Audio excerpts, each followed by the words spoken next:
রাসূল সেটা ঘোষণা করে গেছেন যে আমার পরে কিয়ামত পর্যন্ত আমার উম্মতের উলামা ওয়ারিসুন নবী হিসাবে নবীর এই ধারাবাহিকতা দুনিয়ার মধ্যে তাদের মাধ্যমে অব্যাহত রাখবে।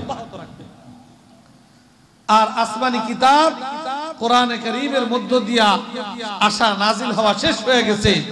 আল্লাহ রাব্বুল আলামিন কোরআনে কারীমে ঘোষণা করেছেন ইন্না নাহনু নাযালনা যিকর ওয়া ইন্না লাহু লাহাফিজুন, আমি কোরআন নাজিল করেছি এবং কিয়ামতের পূর্ব মুহূর্ত পর্যন্ত এই কোরআন সংরক্ষণের জিম্মাদারি আমি রব্বুল আলামিন স্বয়ং নিজেই গ্রহণ করতেছি। অতএব আর কোন নতুন আসমানি কিতাব আসবেও না, আসার কোনো প্রয়োজনও নাই। আল্লাহ তাআলা আল্লাহর কালাম কোরআনে কারীমকে আল্লাহ তাআলা কিয়ামত পর্যন্তের জন্য আসমানি কিতাব হিসাবে মানুষের হেদায়েতের জন্য, মানুষের রাহবারির জন্য আল্লাহ তাআলা সংরক্ষণের ব্যবস্থাপনা করেছেন। এই